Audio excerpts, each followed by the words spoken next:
Do you have some of these? A pile of orphan blocks. They might be from an abandoned UFO. They might be the winnings of a block lotto. They might be donations for a quilt bee. Today, I'm starting a new topic on what to do with a pile of blocks. And today's method is the improv. How to take a mishmash bunch of blocks and sew them all together to make a quilt. So stick with me and I'll show you how to do it.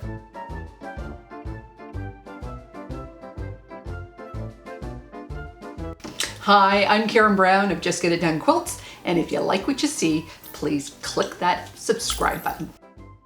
If you've been quilting for a while, chances are you've got a pile of orphan blocks somewhere in your stash. It may be a pile of 5, it may be a pile of 50, it may be 500, just waiting for some inspiration to put them all together. There are many different strategies you can use to put blocks together based on what you have. To know what method to use, you need to lay all your blocks out, give them a good look, and ask the following questions. How many do you have?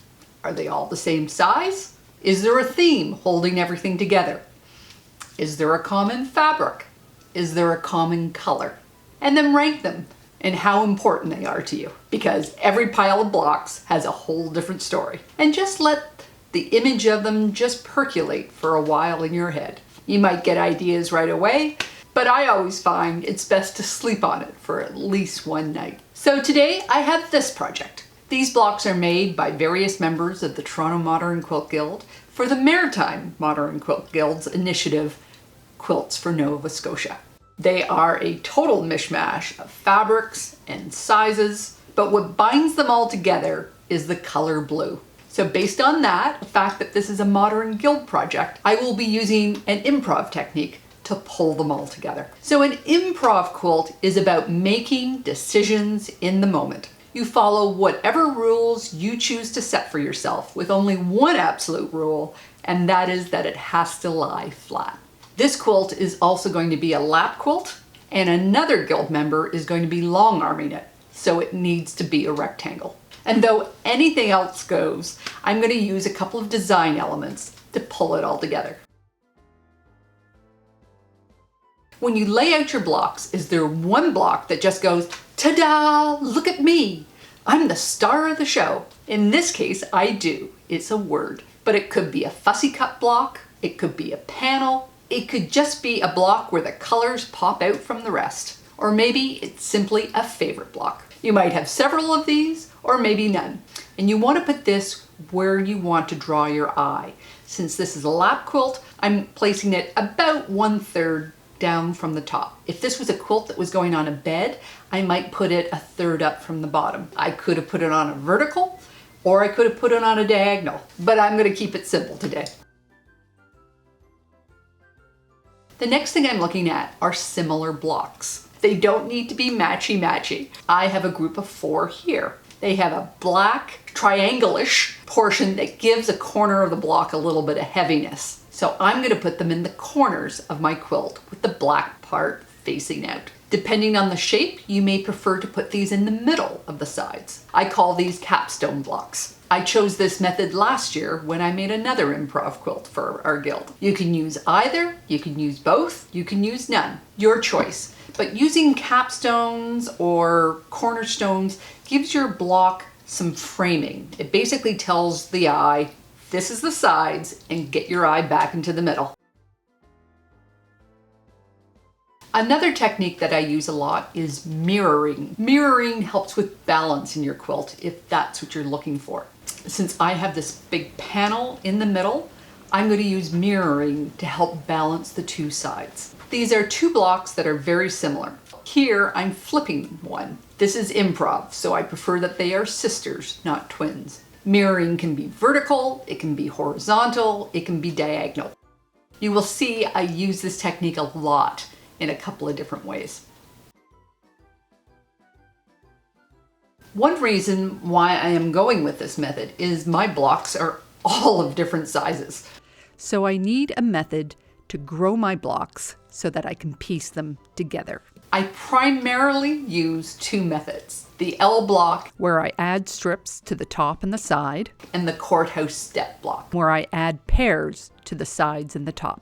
I showed how to make both of these in my video Strip Scrap Blocks. And I'll put a link to this video in the notes below. So I go to my Mount Scrapmore and I pull out all my strips that are in blue. And I use my donated blocks as the center. And using these two methods, I grow them with my strips.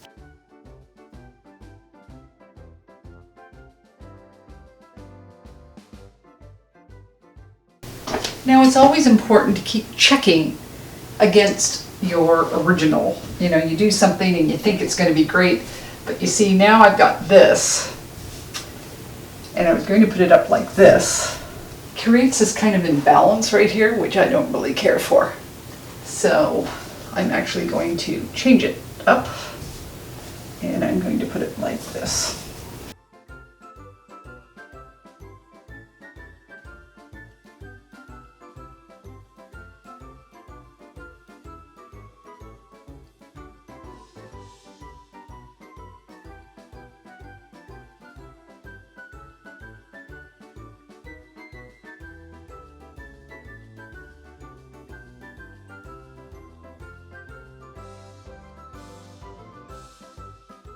I could have made my strips intentionally wonky, but because there were strong parallel lines in many of the blocks, I've preferred to keep my strips straight.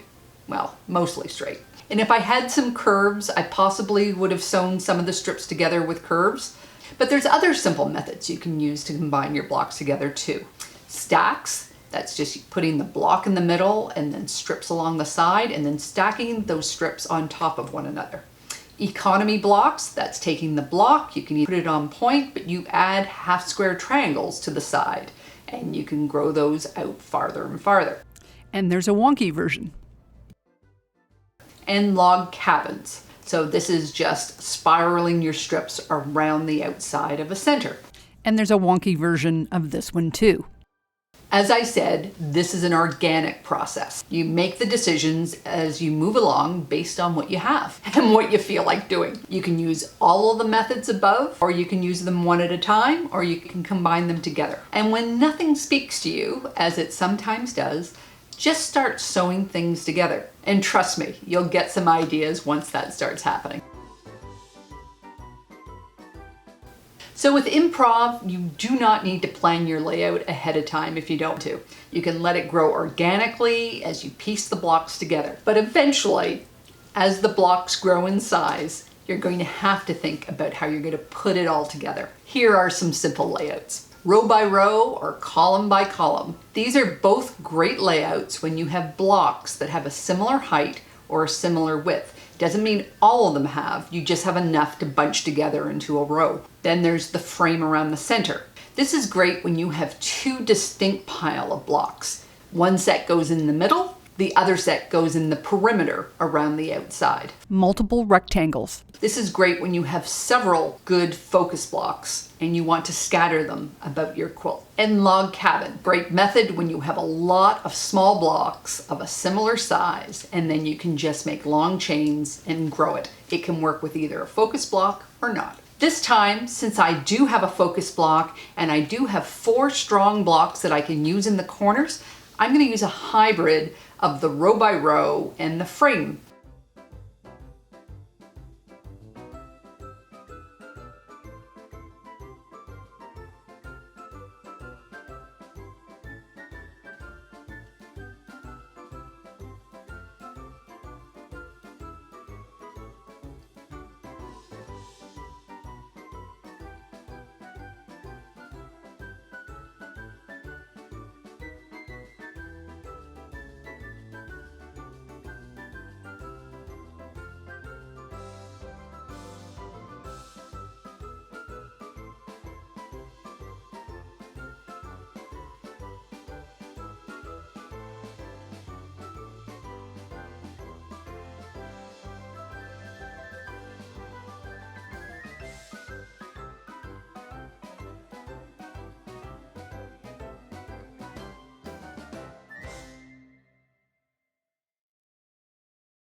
Three more points. Squaring up. I know I've mentioned this 1,000 times in my other videos, but I'll mention it again here. It is very important that your blocks lie flat. Use a really good ironing technique, and if you're new here, I've got a whole video on it and I'll put a link to it in the note. And you square up after you join blocks together. Don't be afraid to cut up blocks. In my case, these are donated blocks from other people who worked hard on them. So I wasn't going to destroy their work, but I received several of the same type of blocks, which I used here, and I had some left over. So I cut those up and I turned them into pinwheels and broken dishes. And this block was simply just too big. So I just trimmed it down the sides and I put it front and center here on the bottom. And cull if it doesn't work. I tried, but these two blocks just did not work in the middle. And since they were the two blocks that I made, I felt no problem leaving them out. Now, as you get towards the end, you'll reach a moment where you think it's just one hot mess. But trust me, you go away for the day. In my case, I passed it on to two other guild members, one who long-armed it, one who bound it. And I must say, I'm feeling pretty proud I was able to be a part of this project. What if my blocks had been the same size or had a common fabric or theme? Well, stay tuned for more videos in this series on how to use up your orphan blocks. There's so many of you that have eagle eyes, and you might be noticing that I am wearing some new earrings. One of my viewers, Mia, she works for Anna Louisa, and she thought that I might need a little bit of change. And she sent me these 3 sets of earrings. They're made with noble metals. I think they're pretty cool. Anyways, she's giving a 10% discount for anybody that wants to check out her website. I'll put a link down in the notes below.